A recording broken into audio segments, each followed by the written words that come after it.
Today we're going to put Polk against Polk with a shootout between their signature series S20 bookshelf versus the new Polk Reserve Series R200 bookshelf speaker. We're going to compare the build quality and the aesthetics, some sound demos, and then I'll give you my thoughts and tell you which one I prefer. But let's get right into the video. I'm Barrett, this is Spec of Tech. Welcome to the channel. So first things first, I just want to point out that this isn't exactly apples to apples, but I did have a viewer ask if I could do the comparison, so let's make it happen. The second thing is that the S20s were $299 US upon their release, and the recently released R200s are $749 US. For current pricings on the R200s, check the links down in the description below.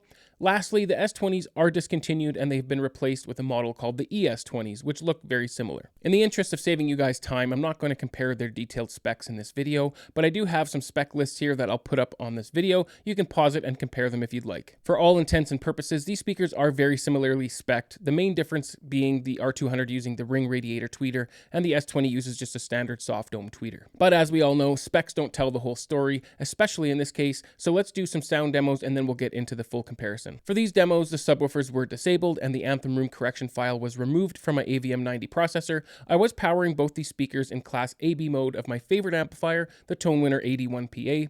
As with all demos online, always remember that my recording equipment, my room, and the device that you're listening on will greatly affect the sound, so don't take this as an accurate depiction of what I'm hearing in my room. With that being said, also make sure to use a good set of headphones or use your home system to listen to these demos. So let's get into these demos, starting with A Dark Jazz Club in Autumn from Amazon Music.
I hope you enjoyed the demos. I know that YouTube videos is not the best way to demo a speaker, but at the same time, some of the differences can be heard despite all the shortcomings of doing it this way. Speaking of differences, let's quickly talk about the build quality and aesthetic of these speakers.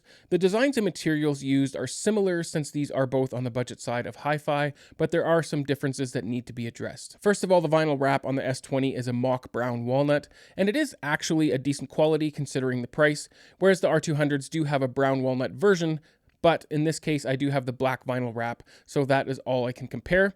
I like the looks of this black vinyl wrap on the R200s. It has some texture and just a little bit of shine. The R200 is uniform all the way around, and it does look good, but at this price, there is nothing special about its appearance. Where the S20 really shows its price point is the different color wrap on the front of the speaker and its plastic baffle. I'm sorry, but using plastic like that on a speaker really does cheapen its appearance, in my opinion, so I really prefer the overall appearance of the R200 wrap here. And that remains true for the appearance and perceived build quality of the drivers. The R200s do have a more premium look and finish to them. Moving on to the ports though, both of these models have a proprietary port that is meant to reduce turbulence and therefore reduce the chuffing sound that ported speakers can make. When comparing how effective they are though, I would say that they are both equally effective, and they do actually minimize the chuffing sound when compared to just a standard circular port. But where they differ greatly is in the design and implementation. The S20 uses a large plastic attachment on the back of the speaker that makes it much deeper and, in my opinion, again cheapens the look even further. The R200 in contrast uses an X port that is non-intrusive and a much better design that does the same job without cheapening the look or adding bulk to the speaker. Lastly, I want to compare the binding posts. The S20 has a pretty standard plastic surround on their gold-plated 5-way binding posts, and the R200 uses a nicer looking, at least in my opinion, metal plate around their nickel-plated binding posts. Pick your poison here, but I prefer the look and finish of the R200 binding posts. That pretty much sums up the build quality and aesthetics. Both speakers seem to be a well-built box, but the R200 uses more premium materials and just plain looks better. But as we already covered, there is a price difference here in these speakers, and the price is most likely the culprit as to why Polk chose such inexpensive materials, especially on the S20s. Did their lack of budget affect the sound on the S20s? Well, let's compare the sound quality and find out. But before we do, if you like videos like this, I have much more coming between many other bookshelf speakers, so why not subscribe, tick the bell icon if you do, and hit that like button if you do like comparisons. So when talking about the sound, these speakers go in two different directions. The S20 is an obvious V-curve, meaning the bass and the treble are more emphasized than the mid-range, where the R200 is a more neutral and balanced sound. We need to make that distinction before discussing the treble. Because the S20 is boosted, it can give the illusion of being a clearer speaker, but that is not the case. I would say that the detail levels on these speakers are very close, but I would give the slight edge to the R200 since the treble is not boosted. High frequencies are more balanced, yet just as detailed, if not slightly more so. For instance, when listening to Billie Eilish's Bury a Friend, there is a drill sound effect that just seemed to be a little more balanced and audible on the R200s without being shrill like the S20s. That being said, if you do like boosted treble, the S20s do a pretty phenomenal job considering their price point. I was fairly impressed by them despite how this comparison may give the opposite impression. With all of that said, the S20s are far more likely to give you ear fatigue over the R200s though, and that is something to keep in mind. Where the gap widens between these speakers is in the mid-range. The R200, being the more balanced speaker, has a much better and cleaner mid-range than the S20s. There is no real competition here between these speakers. The R200s have a nice, rich, and solid mid-range that competes with speakers much more expensive in my opinion. Male vocals and female vocals alike benefit from the R200s. Male vocals are okay on the S20s, but female vocals can come off a bit harsh in the higher octaves due to the sound signature. But moving on, when it comes to the bass, it was a little more difficult to pick a winner until I turned them up. Both speakers produce a surprising amount of bass considering they are a bookshelf speaker, to the point that things would even shake a little bit in my room, but I would still recommend a subwoofer with both of these because a bookshelf speaker just can't give you that full range sound that a subwoofer and a bookshelf speaker can give you. But then I played a song called Teeth by 5 Seconds of Summer, which does have some great bass, but nothing excessive.